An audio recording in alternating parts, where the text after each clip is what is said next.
Ils sont de moins en moins nombreux. Les Français les aiment, leur cherchent des conjoints, mais leur demandent aussi des comptes. Qui sont-ils? De quoi est fait leur quotidien? Pourquoi exercent-ils ce métier? Et d'ailleurs, est-ce vraiment un métier?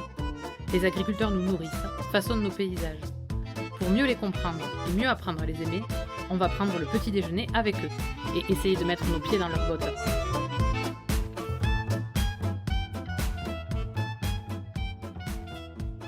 Le petit Clément suivait ses parents partout. 5e génération d'éleveurs dans la ferme familiale, il n'envisageait pas sa vie ailleurs. Mais il a pris son temps.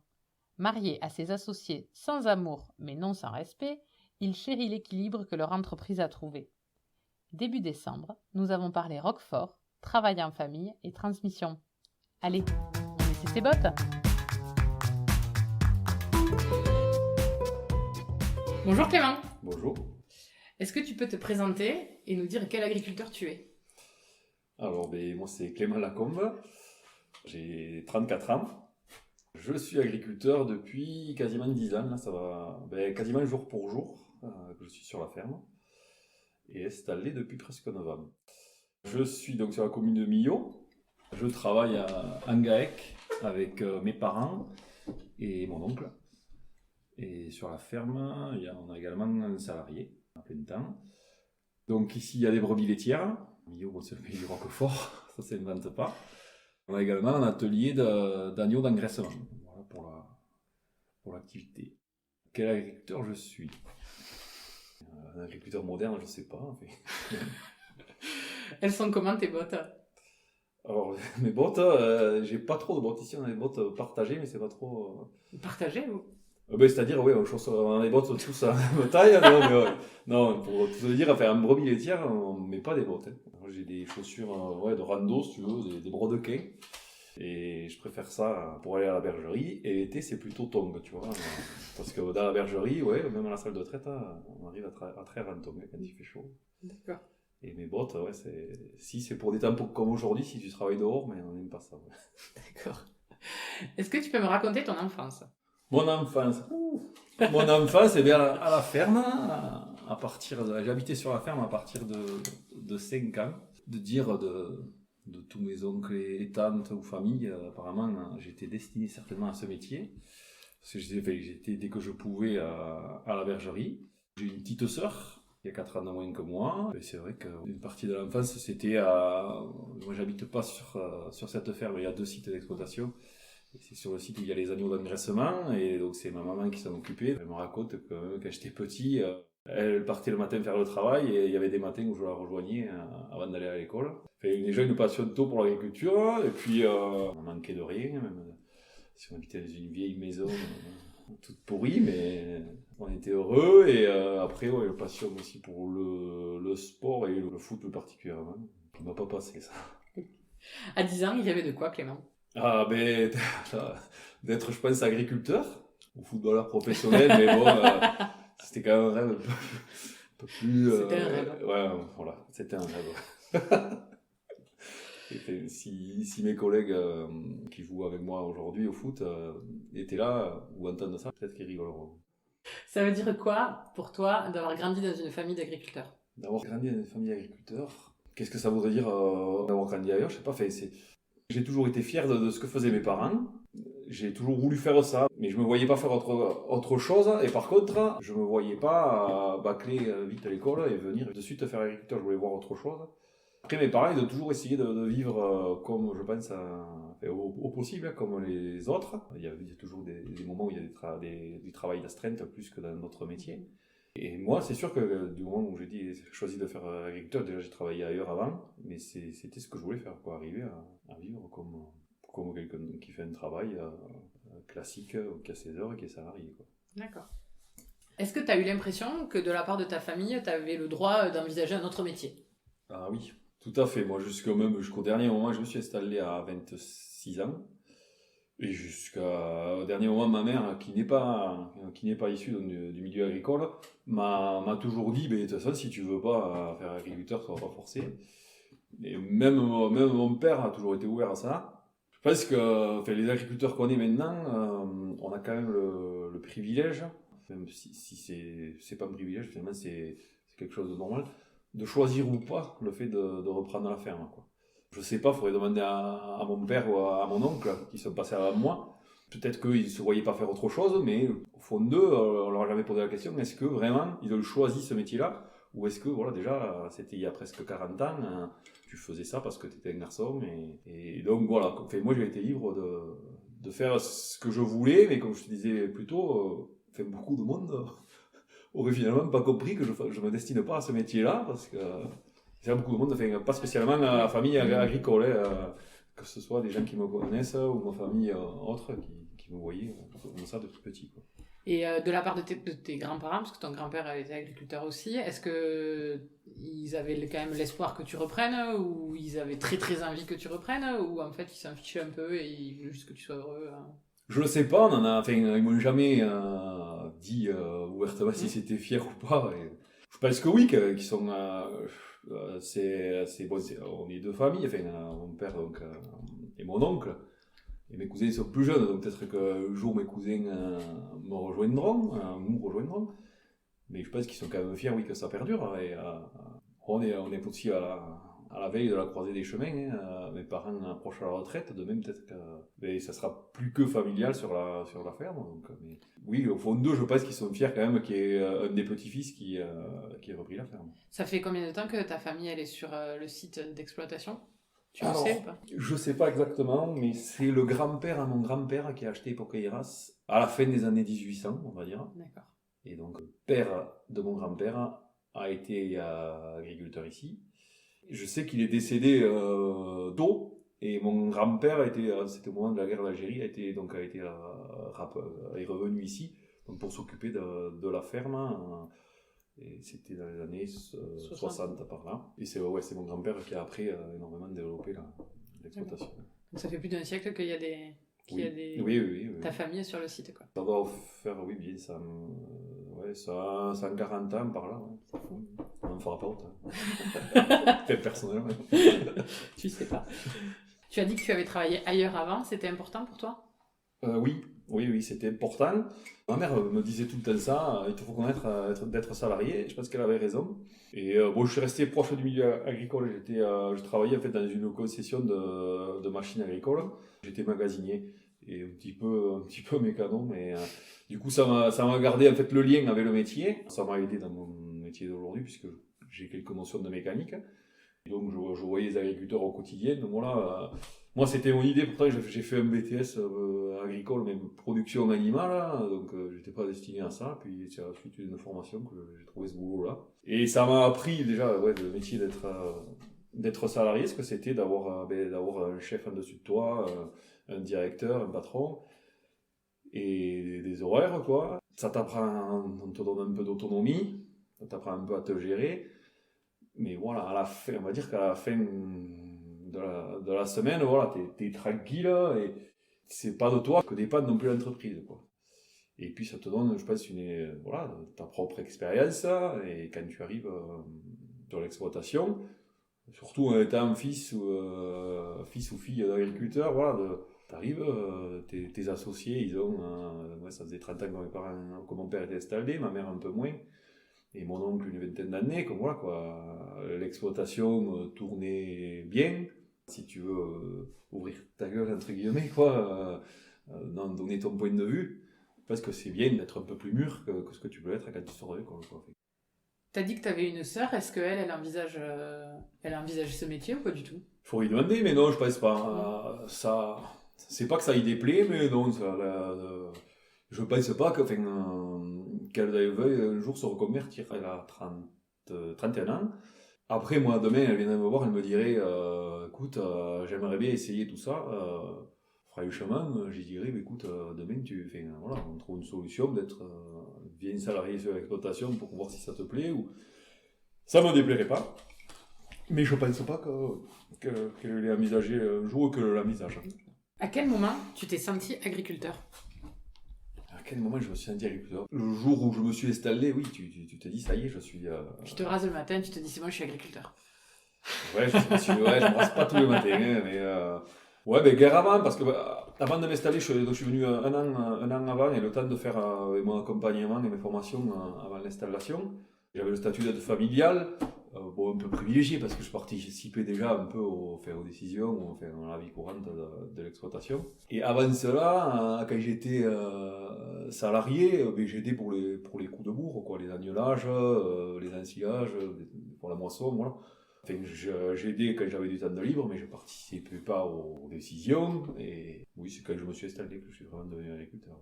Ça a été quoi le rôle de tes parents? Et du coup, toi, on peut aussi élargir un peu à ton oncle qui était associé. Quand tu t'es installé, comment ils se sont positionnés vis-à-vis de toi dans le cadre de ton installation? Ils m'ont laissé faire, franchement. Ils ont essayé de me faire une place. Celui qui a fait qui je pense a essayé de me faire le plus de place, c'est mon père. Qui peut-être c'est aussi le plus âgé. Avec ma mère, ils ont le même âge, mais c'est celui qui sait qu'il va sortir en premier, et donc peut-être essayer progressivement de me laisser à la place, quoi. Et après, petit à petit, je pense que j'ai un peu de caractère aussi, donc quand j'ai une idée, je le dis, au moins je le dis, et donc et comme on est quand même un fort caractère dans la famille, voilà, ils m'ont fait de la place et j'ai essayé de la prendre, quoi. Tout à l'heure, tu as dit que tu avais fait un BTS production animale. Oui, c'est ça, oui. On y apprend quoi, un BTS production animale, en gros? On y apprend quoi? C'est le BTS, grosso modo, c'est pas vraiment le BTS pour faire agriculteur, non. Si c'est le cursus classique, c'est plus pour travailler dans le para-agricole. Beaucoup de techniciens agricoles, techniciens de troupeau, par exemple, prennent cette voie-là. Et de plus en plus, moi j'étais au lycée La Roque à Rodez, de plus en plus de gens qui veulent se destiner à des écoles d'ingénieurs, agro ou agricoles, voire des écoles véto, font ce chemin-là qui est un peu plus progressif qu'une prépa et intégrer directement des écoles de véto. Et il y a accès sur la biologie animale, on va dire. À La Roque, c'était à l'époque l'animal référent pour le polygastrique, c'était la vache laitière. Oui. Donc un brebis, un peu frustré parce que oui, les brebis on les voyait très peu, quoi. Mais bon, c'était le lycée où j'étais déjà, j'avais fait le bac général là-haut et je m'y plaisais, je ne me voyais pas partir ailleurs. J'ai fait de bons souvenirs et une bonne formation. Et du coup, aujourd'hui, de ce que tu as appris dans cette formation, tu te sers de quoi? Alors là, je me sers de quoi? Je sais pas. C'est difficile à appliquer parce que justement, par exemple, une matière très technique qui est l'alimentation. Il faudrait demander à mes collègues de promo si les cours d'Alim, pour faire les rations en vache laitière, c'était les formules qu'on utilisait, mais si prête en brebis laitière, bon, c'est pas tout à fait pareil. Tu peux pas diviser que par 7. D'accord. Des notions, quoi. Après, on apprend sur le tas, comme on dit. Ça veut dire quoi d'être agriculteur au quotidien? D'être agriculteur, mais déjà c'est mon métier, donc et d'être agriculteur au quotidien, c'est t'as ton entreprise. On est 4 associés, donc notre entreprise, et tu fais le travail au quotidien, tu gères, tu prévois ce que tu veux mettre en place à l'année qui arrive, les projets, voilà, quoi. C'est quoi toute entreprise. Tu as une journée type, toi? Une journée type, oui, on va dire, c'est donc une exploitation de brebis laitières. La spécificité, c'est qu'on ne traite pas toute l'année. Les brebis, on les traite à peu près entre 7 et 8 mois. On va dire, quand je suis en période de traite, le matin, quand on arrive, il y en a un qui fait la traite. Les autres donc donnent à manger aux bêtes. Et après, on se rejoint pour finir la traite, plus ou moins quand on a fini de donner à manger aux bêtes et de faire les soins. On finit la traite un peu tous ensemble. Donc là, il s'est passé à peu près 2 heures de temps de travail. Et donc la spécificité, c'est qu'après, on prend, comme beaucoup d'agriculteurs, on prend une pause et on déjeune à ce moment-là. On ne déjeune pas le matin en se levant. Comme ça nous a ouvert un peu l'appétit. Et nous, ça nous sert de débrief et c'est là qu'on fait un peu au déjeuner le planning de la journée. Bien, on se rejoint là dans cette salle, ça fait un lieu un peu neutre, quoi, pour l'exploitation. Avec la spécificité, je le disais tout à l'heure, il y a 2 sites sur l'exploitation. Et là où il y a les agneaux d'engraissement, donc c'est ma maman qui s'en occupe toujours. Mon papa, il donne la main de plus en plus. Et donc lui, il vient juste pour la fin de la traite. Et maman ne participe pas au déjeuner. Elle nous fait les gâteaux pour le matin. Ça, C'est déjà bien. c'est déjà pas mal. Mais après, elle reste là-haut à notre ferme. Est-ce qu'il y a des périodes de l'année où tu as des grosses charges de travail et d'autres où effectivement c'est un peu plus... Oui, c'est un peu la spécificité de la production, puisque la période de l'agnelage ou des agnelages, donc le troupeau, les adultes sont inséminés. Donc ça veut dire qu'il y a une partie du troupeau, il y a autour de 70% de réussite à l'insémination. Donc on sait que sous une semaine, elles vont mettre bas. Donc là, c'est une semaine très très très chargée. T'as combien de brebis, toi? En tout qui... Alors il y a le troupeau, là, cette année, il y aura 620 adultes présentes à la mise bas. Et il y a 240 agnelles de renouvellement. Les agnelles, c'est celles qui ont 1 an et qui vont mettre bas pour la première fois et qui vont intégrer le troupeau pour renouveler progressivement. Et donc, du coup, les périodes d'agnelage, c'est là qu'on a beaucoup de boulot, puisque à la suite de la période d'insémination, il y a celles qui n'ont pas pris l'insémination, mais le cycle suivant, il y a une bonne partie, mais c'est le bélier qui s'est occupé de faire le travail. Donc là, il y a encore beaucoup de travail, et puis ça vient le tour des jeunes, donc des agnelles qui mettent bas pour la première fois. En fait, elles mettent pas... T'as des vagues de Des mise bas, vagues, c'est oui, ça? voilà, c'est des D'accord, vagues, ok. mais c'est des cycles, le cycle de la brebis, c'est 17 jours. Et donc, grosso modo, ouais, c'est un peu comme les êtres humains. La nature aussi, mais c'est pas spécialement pour chez les humains, c'est 9 mois, mais des fois, pour certains, c'est 8. Pour certains, c'est 9 mois et 2 jours. Ouais. Et pour les brebis, c'est un peu pareil, quoi. Du coup, nous, ça tombe à partir du 10 janvier jusqu'au 15 mars. Là, c'est vraiment une période où, par exemple, il faut vraiment être tous... comme les week-ends, même s'il n'y a que le boulot d'astreinte, il faut quand même être tous les 5 pour faire le boulot d'astreinte, puisque quand les premières qui ont mis bas, leurs agneaux partent, donc on débute la traite, mais il y a encore, donc les agnelles viennent tout juste de mettre bas, donc il faut élever les petits agneaux. Là, il y a du travail en bergerie. D'accord. Alors, t'as pas de bottes, mais du coup, à quelle heure tu enfiles tes chaussures le matin et à quelle heure tu les quittes? C'est variable, suivant la période. En ce moment c'est les 35 heures. En ce moment, c'est 7h30 le matin. Et le soir, c'est 18h. On va dire qu'on fait avec le jour en ce moment. Parce que c'est la période creuse. Après, quand on est en période de travail, c'est 6h le matin.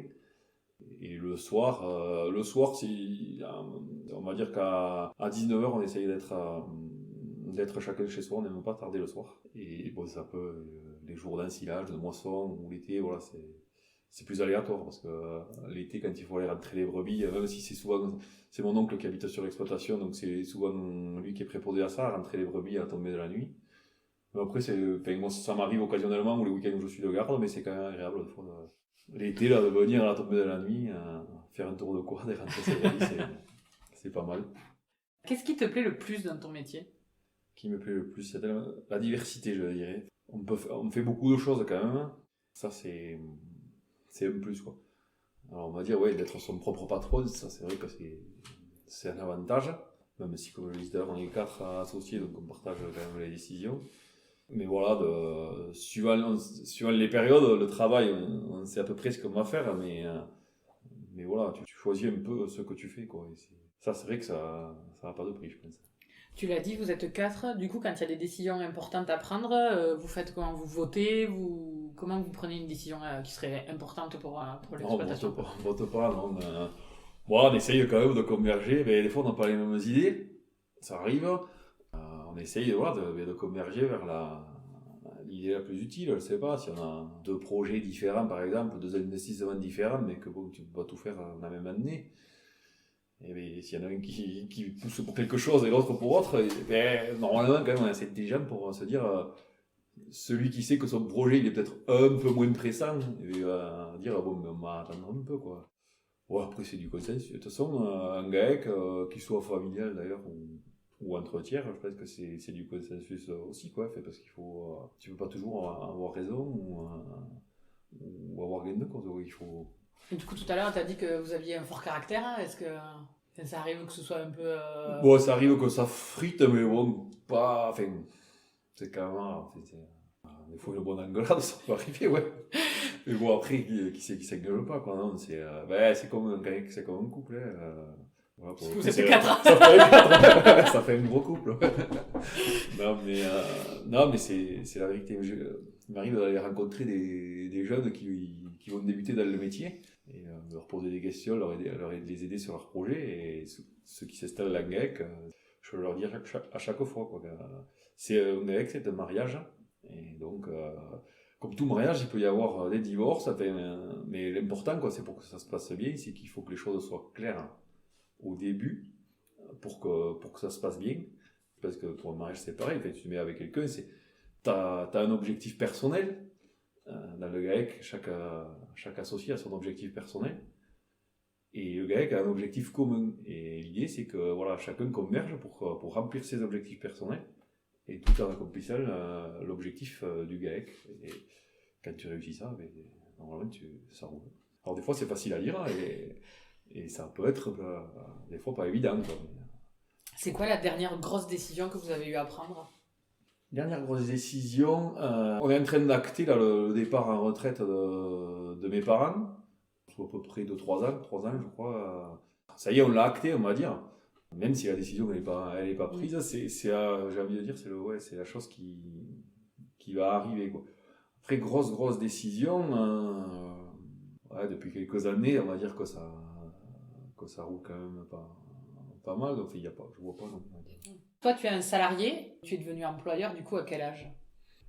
Louis qui est entré en décembre. Oui, c'est l'anniversaire d'ailleurs. J'avais 30 ans.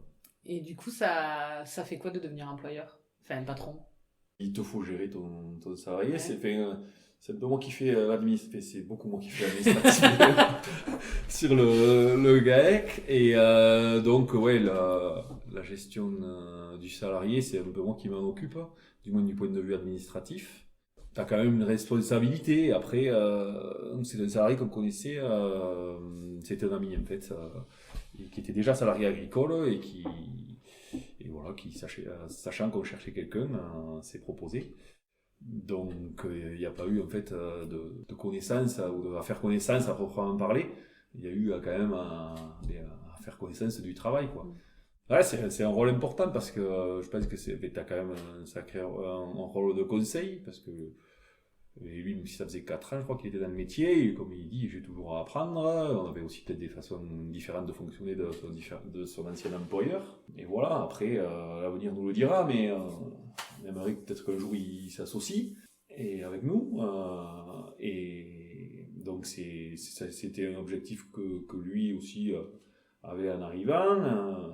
Donc, il y a quand même un peu de transmission, ouais. À y donner, quoi. Ça, c'est quand même intéressant, quoi. Et le fait d'être en plus du même âge, amis, est-ce que ça facilite ou est-ce que ça complexifie ? Parce que malgré tout, c'est ton salarié, donc tu dois quand même le manager, sans être non plus un esclavagiste. Ouais, mais il faut faire apparaître ça. Oui. Ça me fait plaisir que tu dises qu'on a le même âge. Oui, il y a 5 ans de moins que moi, quand même. Je suis désolée. Oui, tu fais mieux. Non, l'inverse, ça va. Il faut savoir faire la part des choses, parce que comme je t'ai dit, c'est un ami, on se voit, on joue au foot ensemble par exemple, on se voit en dehors. Mais voilà, quand on est au boulot, on est au boulot, quoi. Et il y a des règles, quoi. Mais après, on essaie de le considérer quand même un maximum, quoi, pour qu'il participe. Je dis on, mais parce que je ne suis pas le seul non plus à faire le manager ou à le gérer.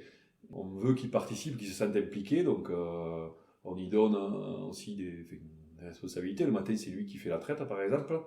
Pour moi, j'estime que c'est quand même un poste à responsabilité, parce que il y a des agriculteurs qui ne laisseraient pas faire la traite du matin, je pense, chez eux.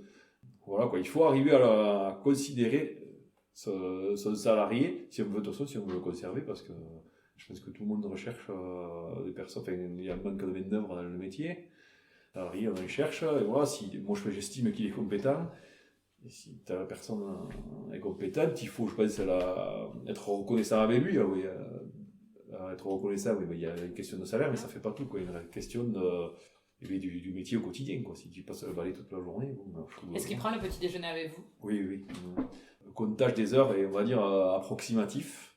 C'est son choix aussi à lui, hein, Et donc, du coup, la période du petit déjeuner, elle n'est pas chronométrée, quoi. On n'est pas là. En même temps, ils mangent les gâteaux de ta maman. Oui, voilà, c'est vrai. Ouais. Est-ce que tu sais à quoi il sert ton lait de brebis? Et oui, mais alors, cette année, j'étais content parce que je pense qu'il a servi à faire du roquefort. Non, oui, donc on est producteur de roquefort, on livre à Société des Caves. La caractéristique de Société, c'est qu'ils ont plusieurs laiteries, c'est le plus gros industriel, enfin fabricant de roquefort, on va dire, ils sont 7. 70% je crois des producteurs grosso modo qui livrent à Société. Et donc nous aussi par secteur, notre laiterie la plus proche c'est celle du Massegros, juste en Lozère, mais c'est à 20 minutes en camion de la ferme. Et du coup souvent notre lait il part au Massegros et c'est là qu'est fait un peu toute la diversification que fait Société, c'est-à-dire les fromages pour salade, la feta qui est un produit qui marche bien, les pérailles, des choses comme ça. Et donc naturellement, normalement, le lait il part là-bas. Mais cette année, je ne sais pas s'il y avait un manque de lait. La tournée, elle partait à Saint-Afrique. Donc les deux autres laiteries de Société des Caves sont à Saint-Afrique et Requista. Et c'est des roquefortaises qu'on appelle. C'est là que fait le roquefort. D'accord. Donc c'est bien, on est fiers que cette année, on ait pu faire du roquefort. Tu dirais que ton lait de brebis, tu le produis comment? Et bien, comment du mieux possible. Ben, on est à lait cru, donc c'est lait cru, ça veut dire c'est un gage de qualité, mais bon, aussi on a des grilles de qualité qui sont très restrictives ou draconiennes, on va dire. Du coup, il faut être quand même assez vigilant, quoi. Hygiène de traite, qualité de l'eau par exemple, d'abreuvement, hygiène dans la salle de traite, la machine il faut qu'elle soit lavée nickel. Donc ça c'est important. Il y a une petite bonification de prix si tu travailles bien, donc c'est pas négligeable. Et puis on aime quand même le travail bien fait dans la maison, donc on essaie de le faire le mieux possible, quoi. Est-ce que le fait de produire pour un produit sous signe officiel de qualité, donc pour Roquefort, même si ton lait ne sert pas qu'à ça, mais malgré tout ça en fait partie, est-ce que ça a une signification pour toi ou pas du tout? Oui. Pour moi, c'est une AOP, un Roquefort. C'est la première AOP de France. C'était à la fin des années 20, il me semble, que ça a été déclaré AOC à l'époque. Et pour moi, oui, c'est un produit de qualité, au même titre que des produits en agriculture biologique, par exemple. Parce qu'on a un cahier des charges qu'il faut respecter. Nos brebis ne doivent pas avoir d'aliments produits avec des OGM. Il faut que nos brebis pâturent, alors c'est vaste, mais dès que possible. Donc dès qu'on peut, on sort les brebis. Encore bon, aujourd'hui il pleut, au mois de décembre, là, c'est plus dur de les sortir tous les jours, mais encore hier, elles ont pu sortir, quoi. Et pour moi, oui, Roquefort, c'est un produit de qualité, et c'est aussi une fierté, oui. Est-ce que être éleveur, ça veut dire quelque chose de plus qu'être agriculteur pour toi? Oui, ça veut dire quelque chose, au niveau déjà des contraintes de travail, parce que qui dit élevage dit astreinte, que tu sois un élevage laitier ou viande, il y a une chose est sûre, c'est que tes brebis ou tes vaches ou autres, il faudra qu'elles mangent tous les jours, quoi. Donc il faudra être là au moins à un moment de la journée, et en période de traite ou de mise bas, et bien là il faut être vraiment présent, quoi. Et puis bon, je t'ai dit les périodes de mise bas, c'est une période que j'aime particulièrement, mais t'assistes vraiment, les brebis des fois arrivent à mettre bas seules, mais bon, quand t'aides une brebis qui n'arrive pas à mettre bas à faire naître l'agneau, pour moi le soir, t'as sauvé un agneau, t'es content, quoi, parce que sinon, peut-être l'agneau il serait né trop tard, ça aurait été trop tard. Et peut-être des fois aussi la brebis, si elle n'arrive pas à mettre bas, ça peut être fatal pour elle. Donc voilà, quoi, t'es fier, quoi. Quand le soir t'es parti en ayant fait mettre bas un agneau qui a eu de la difficulté, t'arrives le lendemain matin et il tète à sa mère. Il y a de quoi être fier, quand même. Concrètement, on fait comment pour produire du lait de brebis? On fait comment? Mais déjà, pour que la brebis passe du lait, il faut qu'elle ait un petit. Donc soit par insémination, soit par le bélier. Et 5 mois ou moins 5 jours après, c'est 145 jours là, de gestation d'une brebis, donc le moyen mémotechnique c'est 5 mois ou moins 5 jours. Normalement il y a 1 ou 2 petits, alors ici c'est 1,8 petits. Donc vous avez souvent des jumeaux? Et on a souvent des jumeaux, oui. Il peut y avoir plus que des jumeaux? Il peut y avoir des des triplés, on va dire qu'il y a sur la ferme, il y a par an, il y a 50, il y a 10% des adultes qui font des triplés. Ah, c'est beaucoup. que j'ai vu vivant, ça arrive qu'il y ait des quadruplés vivants et qui s'élèvent. Après, le problème, quand il y a souvent des multiples, souvent le dernier est souvent plus petit. Et ça peut arriver jusqu'à 5 ou 6, mais là, souvent, il y a quand même 1 ou 2 qui sont pas viables. Et donc, du coup, pour revenir, Oui. la brebis donc, fait son agneau. Donc, une spécificité, c'est qu'en Roquefort, il faut que l'agneau reste sous la mer pendant au moins 23 jours, je crois que c'est. Donc, nous, les agneaux partent, ils font 15 kilos, ils ont un mois, grosso modo. Et à partir donc le jour où c'est un moment où ils peuvent être sevrés. Il faut commencer à les alimenter un peu, qu'ils sachent manger un peu d'eux-mêmes. Et donc au moment où les agneaux partent, on commence à traire et donc l'industriel commence à collecter le lait. Et c'est à partir de là que le lait part à la laiterie pour faire le fromage ou autre. Quoi. Et une brebis, ça mange quoi? Alors une brebis, ça mange de l'herbe. Quand elle peut, à la période où il y a de l'herbe dehors, il y a du pâturage. Et l'hiver, par contre, elle rentre en bergerie, elle pâture là jusqu'à la mise bas. S'il y a de l'herbe dehors et si le temps le permet, parce que c'est très méticuleux quoi, les brebis, ça n'aime pas. Il ne faut pas sortir les brebis quand il pleut, parce qu'avec la laine, en fait, elles ont une éponge sur le dos. Et surtout quand il fait froid, elles seraient malades quoi. Ça ne pâture pas quand il fait trop chaud, c'est pour ça qu'en plein été, ici surtout, sur Millau, vous ne verrez pas à 3h de l'après-midi des brebis dehors. Elles sont dedans, elles sont dans une bergerie à l'ombre, avec un peu de courant d'air. Elles sont bien mieux là, elles pâturent le matin très tôt et le soir. Et l'hiver, nous on fait de l'ensilage d'herbe et du foin. Souvent en première coupe, souvent on ramasse une part, moitié ensilage, moitié foin. Et les repousses, ici c'est de la luzerne, c'est du foin, et c'est du foin de bonne qualité, puisqu'à la repousse, il n'y a que la luzerne qui repousse en première coupe. Il y a aussi quelques mauvaises herbes, on va dire, qui poussent, donc c'est un peu du tout venant. La seconde coupe, est vraiment, souvent, on n'en a pas tout le temps assez, mais c'est vachement important pour la ration de base, quoi. D'accord. Dans ce qu'elle mange l'hiver. Est-ce qu'il y a des choses que tu as l'impression que le grand public ignore complètement sur ta façon de travailler ? Oh oui. Notre métier, il a besoin d'être découvert, enfin redécouvert par le grand public.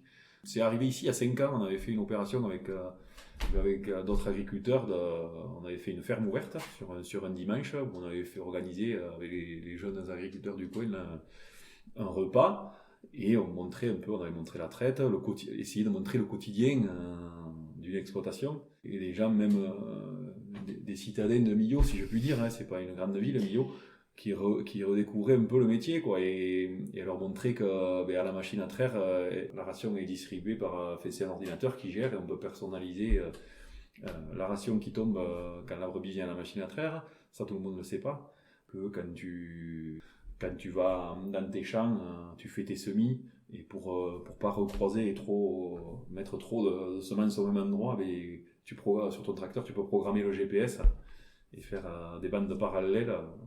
Ça, tout le monde est loin de l'imaginer, quoi. En fait, on a un métier qui s'est modernisé aussi comme les autres, et heureusement, parce que moi, franchement, des fois, mon grand-père nous explique comment il faisait il y a 50 ans. Si ce jour-là, je suis énervé, j'ai dit, mais papy, si c'était encore comme ça, mais aujourd'hui, j'aurais pas fait paysan. J'aurais fait autre chose. Si tu veux vivre, si tout avait évolué, toute la société a évolué. Mais heureusement que l'agriculture a évolué, sinon, déjà qu'on est de moins en moins nombreux, je pense que ça sera encore moins. Le choc des générations, vous le vivez des fois sur l'exploitation ? Oh oui.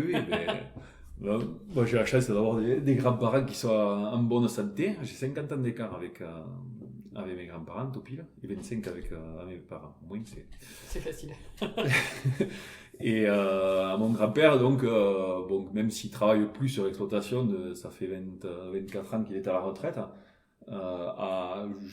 surtout avant que j'arrive à donner beaucoup de coups de main au point de travail, il était un bon salarié bénévole. Même s'il ne prend pas part aux décisions, il nous fait part de son idée. Et des fois, il faut reconnaître que des fois on s'en sert, des fois non, mais j'ai la chance avec mes parents de ne pas avoir eu, pour l'instant, le choc vraiment frontal de génération. Dans 20 ans, tu t'imagines où ?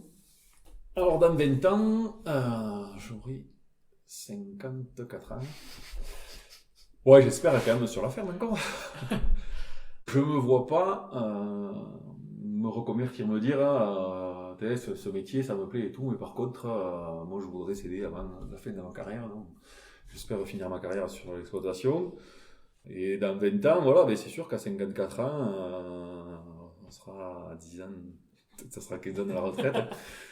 Et voilà, avec une exploitation qui j'espère, tourne aussi bien que maintenant. Et c'est sûr qu'on sera passé à la génération d'après, puisque même mon oncle sera en retraite, et on verra. On verra de quoi ça sera fait, ouais. C'est quoi les prochains défis que tu vas devoir relever? Sur l'exploitation, je l'ai dit vite fait tout à l'heure, c'est le départ en retraite de mes parents, bon, sous 3 ans, puisqu'ils ont 59 ans. Et grosso modo, il faut qu'ils aillent jusqu'à 62. Du coup, avec peut-être l'installation possible de notre salarié Loïc, si l'idée continue sur le chemin, quoi. Et du coup, on est 5 à travailler sur l'exploitation. Si Loïc vient, ça va pas changer puisqu'il y est déjà, ça fait que 3. Donc la recherche certainement de notre associé ou du moins d'un salarié.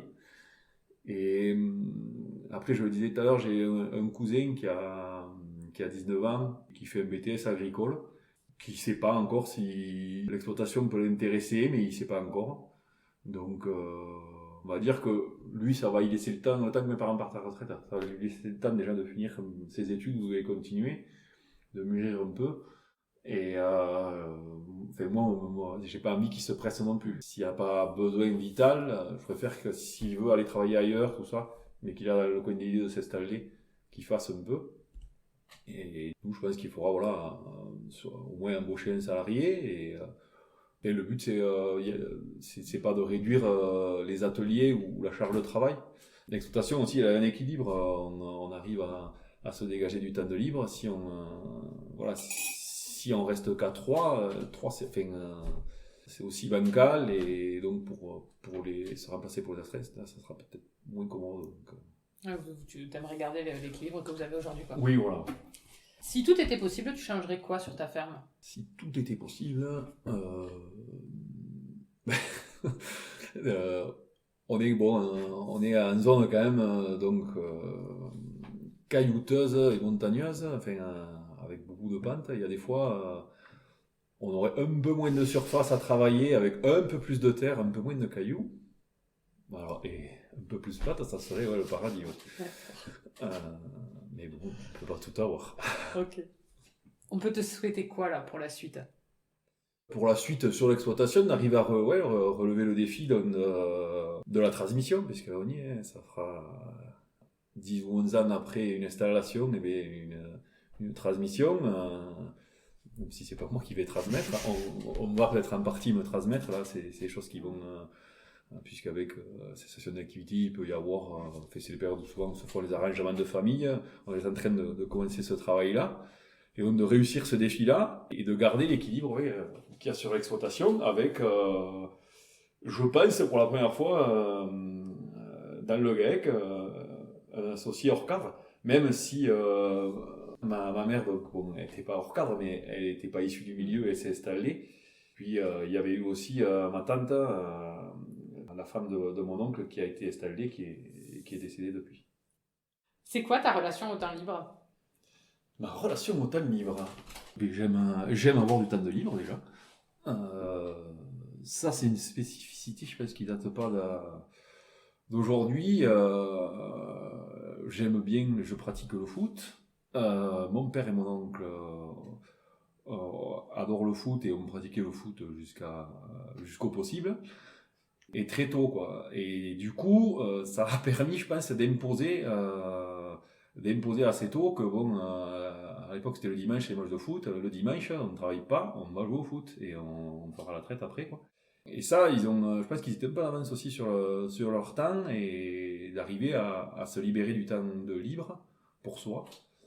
Et ça a été après crescendo, notamment avant que j'arrête cette exploitation, c'était donc il y avait 4 associés, mes parents et mon oncle et ma tante. Donc c'était vraiment, ça faisait un équilibre sur l'exploitation. Et ils se sont vraiment attachés à le conserver, cet équilibre, et notamment pour le temps libre, à arriver à prendre, à l'époque, je crois qu'ils prenaient un dimanche sur 2, et après les vacances, on n'a jamais été à compter les jours, mais d'abord, quand il y en a un qui veut partir l'été, il prend sa semaine, et pareil l'hiver, quoi. Et oui, on est attachés, et les autres associés aussi sont attachés à avoir leur temps de libre. Du coup, toi, tu prends des vacances? Oui, ben heureusement.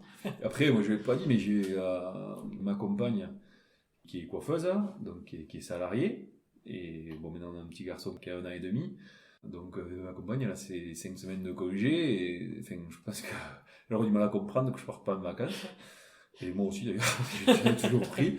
Quand on arrive à partir, depuis que Loïc, notre salarié, est rentré, on a un fonctionnement qui essaye donc, la période d'été, on va dire entre juin et septembre, que tout le monde se prenne au moins 15 jours, si possible un plus consécutif, c'est bien de couper, l'été, donc, et après, quand tu veux partir une semaine, enfin, mon oncle avec les enfants, ils partent souvent une semaine au ski, moi si je peux y partir, eh bien, j'essaye d'y partir, et après, on fait, bon, pas janvier, février, mars, que je le disais tout à l'heure, il faut être tous là le week-end, mais après, on va dire de avril à décembre, on essaye de faire un week-end sur 2. Souvent, je fais le week-end avec mon salarié, Loïc, et puis mes parents et mon oncle font le week-end suivant. Et au moins, ça laisse 2 jours, sauf quand il y a les pointes de travail, moisson ou autre. Ça laisse 2 jours aussi pour couper, et ça fait quand même du bien. Si je te pose la question, tu fais quoi le dimanche après-midi? Tu me réponds du foot? Et oui, mais pas en ce moment, hein, parce que l'année est un peu particulière, et là, alors, les mauvaises langues diront que ça va faire presque 1 an sans jouer, là. Alors, quand on a 34 ans au foot, à 35, on est vétéran. Hein, donc, tu vas perdre tout ton niveau, quoi. Et ouais, je vais perdre, voilà, je vais perdre un peu de mon niveau. Mais c'est vrai que oui, j'ai passé beaucoup de mes après-midi d'enfance à aller voir jouer mon père ou mon oncle. Où je jouais le samedi après-midi. Et maintenant, quand même, on prend plaisir à s'évader. À partir au foot, soit le samedi soir, soit le dimanche après-midi. Et puis à le passer du temps en famille. Enfin, quand on a un petit garçon, voilà, après, passer du temps en famille. Ta fierté aujourd'hui, c'est quoi? Ben, ma fierté, c'est d'avoir repris l'exploitation. Je pense qu'elle continue à évoluer. Quand je me suis installé, enfin, j'espérais qu'on en arrive là où on en est 10 ans après. Je suis content de là où on est. Après, on a eu des péripéties, je l'ai dit, avec le décès de ma tante qui a été une épreuve. On a passé 2 ans pas faciles. Hein. Je pense qu'on a évolué malgré ça. Et ça, c'est une fierté. Je pense qu'elle serait fière de ce qu'est l'exploitation aujourd'hui. Et fière, je disais, on produit du lait de brebis pour Roquefort, qui est un produit de qualité. Et on essaie de travailler du mieux possible. Et je pense qu'on y arrive. Et voilà, quoi. Ça, c'est une fierté. Et puis, voilà, que ça continue comme ça, quoi. Si Mathéo, il te dit qu'il veut être agriculteur demain, tu lui diras quoi? Et je dirais, écoute, t'as un outil de travail, à toi de voir s'il te convient, et oui, fais des études un peu déjà. Va apprendre, Apprends à lire et écrire. si c'est possible, si tu as l'occasion de travailler à l'extérieur, ou voilà, avant de rentrer dans le métier, sois sûr de toi. On me l'a demandé avant, hein, parce que je pense que ça arrive, mais c'est difficile si tu commences à faire agriculteur, puis 5 ans après tu t'aperçois que c'est pas ça, et c'est pas évident, mais ouais, je l'encouragerai, je pense que je l'aiderai. Et c'est sûr qu'il y aura le point certainement de fierté, enfin on ne sait pas, hein, il a 1 an et demi, donc oui. Il faut qu'il se passe 25 ans encore. Hein, mais comme tu l'as dit toi, tu en as été convaincu assez tôt. Donc, Oui, on va dire que pour l'instant je ne le conditionne pas du tout à montrer les brebis ou les tracteurs. Si tu devais nous donner une anecdote sur toi qui raconterait ce que tu es, ce serait laquelle? Ouais, j'ai mon caractère et du coup, ouais, des fois, je pense que je suis exigeant. J'estime que je suis exigeant avec moi-même, donc du coup, j'ai envie que je suis exigeant avec tout le monde, quoi.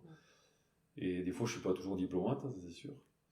Après, voilà, j'aime bien le travail bien fait, et on m'a appris ça aussi, donc même si je peux être têtu, je suis pas quelqu'un qui aime les conflits, donc si voilà, des fois il y a eu un gars et tout, je pense que quand même je vais essayer de recoller les morceaux parce que j'aime pas voilà, quand on est fâché ou choses comme ça, on va dire. Pas que dans mon métier. À 95 ans, quand tes arrière-petits-enfants te demanderont c'était quoi ton métier, papy, tu leur répondras quoi? Les paysans. À celui qui écoute et qui y connaît rien, tu veux lui dire quoi? Que l'agriculture, c'est un beau métier et qu'il y a de la place dans ce métier, même pour les gens qui sont pas issus du milieu. Et j'ai envie de leur dire, arrêtez-vous, venez voir comment on travaille, comme on vous explique avec nos mots, et vous verrez que l'agriculture française, en fait, on ne travaille pas si mal que ça. Et je pense que si on continue sur cette voie-là, on a quand même un bel avenir. Et pour finir, en 3 mots, qu'est-ce qui te botte dans ton métier? Qu'est-ce qui me botte dans mon métier? Je sais pas, c'est d'être paysan, quoi. Oui, c'est ça qui me botte. Ouais. Merci Clément. Merci à toi. On peut travailler dans une ferme centenaire, mais y avoir introduit beaucoup de modernité. On peut connaître des coups durs dans son entreprise et être profondément fier d'avoir réussi à maintenir le cap. On peut adorer son travail, mais ne pas avoir envie de sacrifier ses matchs de foot entre copains. C'est ça, être agriculteur aujourd'hui. À bientôt, dans de nouvelles bottes. Si vous avez aimé, n'hésitez pas à partager ce podcast ou à le noter avec 5 étoiles sur Apple Podcast.